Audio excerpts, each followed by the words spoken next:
Good afternoon and welcome to our 5 at 5 today, March the 5th.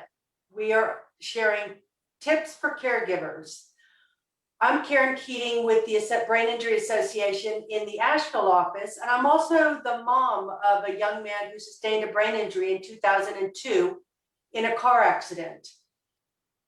You don't even know what you don't know when you begin this journey, but over time have learned some valuable resources and support from others that are on similar paths, and we hope to share these with you today.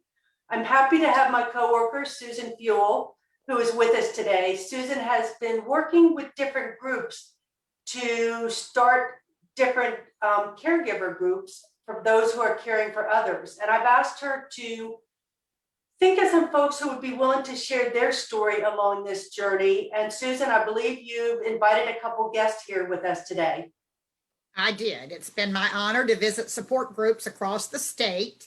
I work also for the Brain Injury Association of North Carolina, and I've been visiting groups and met a lot of families in our great state. And I met Vicki and her mother, Eileen.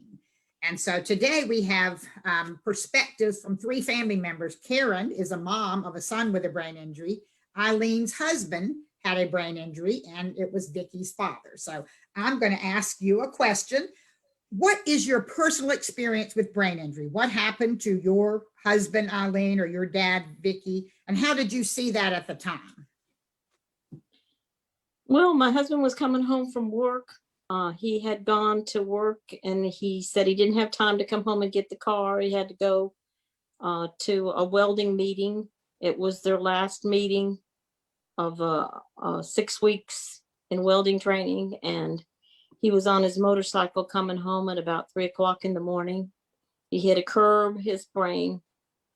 He went over the handlebars, and it was foggy that night, and he hit his head. And his brain was, and they called me, and I went down to the hospital, and he was in a coma for about 4.5 weeks, and he was in the hospital for months, which they had a rehab center. So part of being in the hospital was he was in the rehab, having rehabilitation every day. And then, so I think we talked a little bit about that before, how important region is. His brain so much. So he did not do all the exercises he was supposed to do. I would go in, and if they got a phone call, he would just rest during his rehab time if someone wasn't watching him, because it really hurt his brain to exercise. And that was kind of a frustration for me, because I knew how important it was for him. And I had a personal friend who told me about a place called Greenville Physical Therapy Sports Medicine Clinic. And when he went there 3 days a week, he had to do all of his exercises, and he didn't get to leave until he was finished. And he would be there 3 hours to do his exercises. He was in a coma 4.5 weeks, and he was in rehab term 4.5 months, right? 4.5 months of rehab. About 4.5 to 5 months, because they let him come home on a visit. I told him I couldn't until he knew how to get up out of a wheelchair, or at least, because he was a very big man. I mean, he was 6 feet tall. I know I couldn't lift him. They did things to help me, but he had to do what he could do so that he could come home. And so he came home, and he was, we stayed married 8.5 years after his brain damage. I didn't want to give up on him, but I couldn't take it 24/7. I never institutionalized him. I had him in assisted living for a while. He did not do well in assisted living. So he had to be he had his own home. He was injured after he was injured too, in an accident where he had 9 screws in one ankle from the bike falling on his leg. And also he had fractured his elbow in another accident. Someone ran into him over by Lowe's. And so we were able to buy him his own home from that accident because he was so severely injured.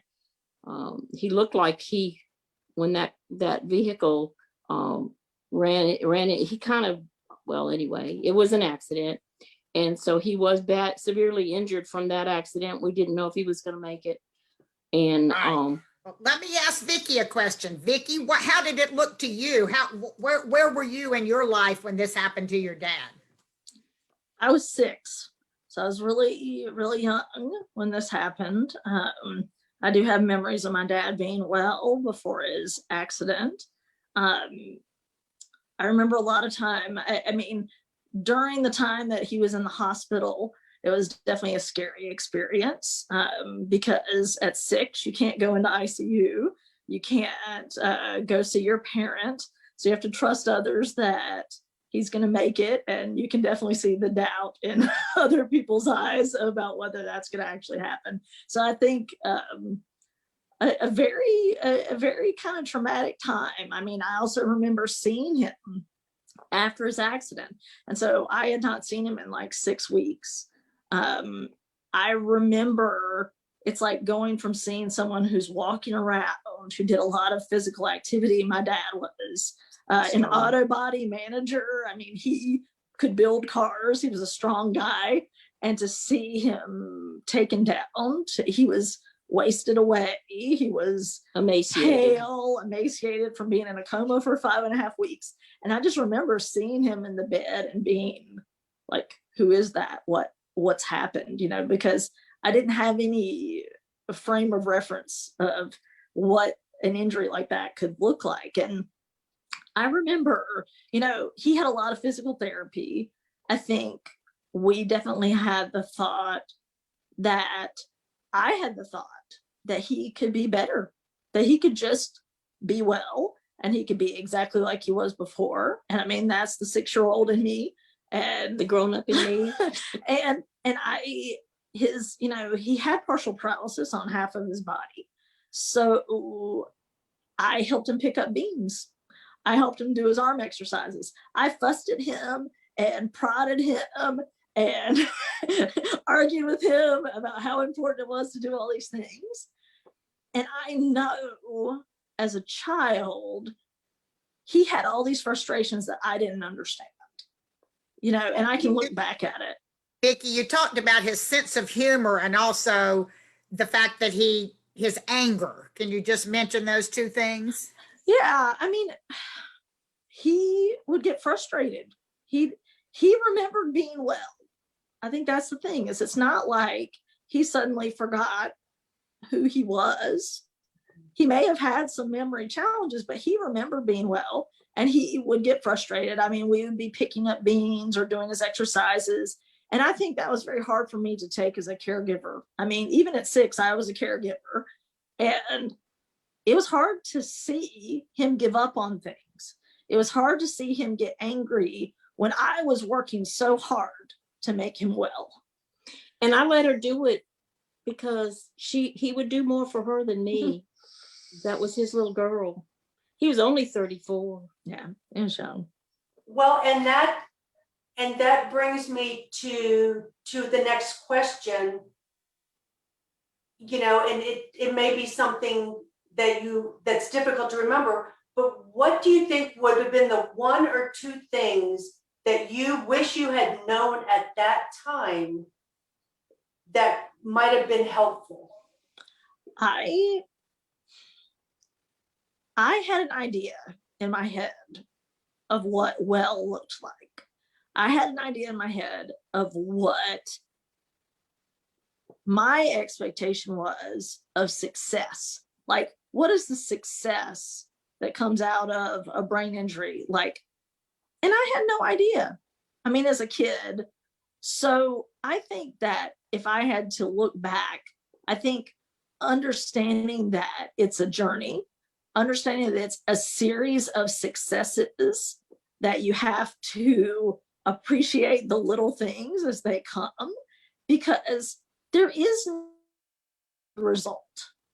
there's the person who was injured is going to have a new existence. You as a family are going to have a new existence.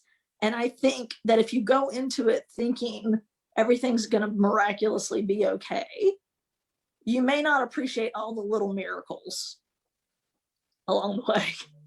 And that makes a lot of sense. I mean, I remember them telling me, you know, this is a marathon, this is not a sprint, you know, so you're in it for the long haul.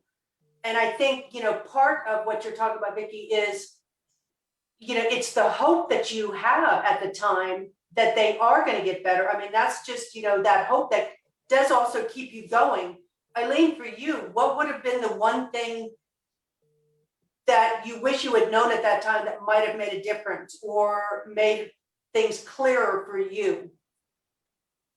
Well, you know, I worked at the hospital. So I only worked part-time. I was a unit secretary. I worked the graveyard shift. That was back when they had 8-hour shifts, which was pretty good. So I could see him every day while I was at work. And we actually stayed at the hospital with him, my poor children. I just took him in every 15 minutes when they let me go in and see him. I saw him, and the people in the waiting room took care of my kids. I had no parents, no family there. So that went on for years. As far as his rehab, I was the one that took him to rehab during the day. Like I said, the sports medicine clinic, I was there. I didn't drop him off. I stayed with him the 3 hours for him to do his exercises. I did drop him off for remedial reading, which was a break for me.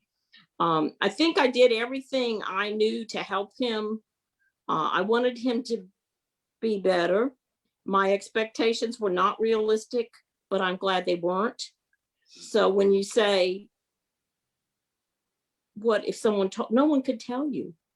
There's no way you can prepare for someone to have to go through. I mean, it was a heartache for us to see him not be able to be well and wanting to be well, because he was a very strong man, physically, mentally, and still was. In fact, a lot of people, when he said they didn't know he was brain damaged, but he couldn't read. He had short-term memory problems.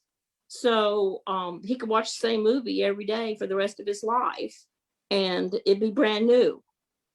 And you can't explain that to someone else unless you live it.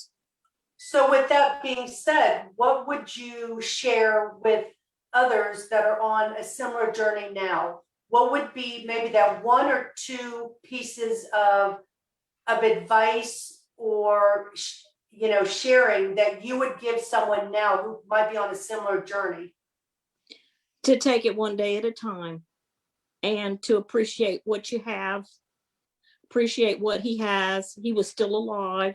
He still had a meaningful life. It was meaningful to him, and life is good. Yeah. And I think having a support system, I know that as a kid, I internalized a lot of the things that happened at home. I did not feel safe sharing my experiences.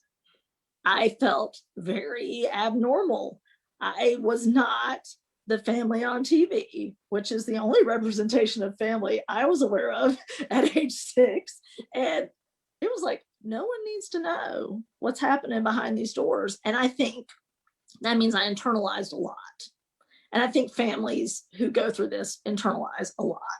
And I think support groups such as this are helpful. I don't think that they can be the only source of strength. I mean, having friends who are going through it is one thing. I think having friends who aren't going through it is a big thing too. And I think part of that is understanding that, no, this isn't normal. This isn't everything. There are joys to be had. And even knowing that there are other normals, I had no idea. So what if we're in the twilight zone? I had no idea until I was in high school, honestly. And it's like, I think in high school, I started kind of just not caring and giving, opening up more and being more my authentic self. And And suddenly I realized other people have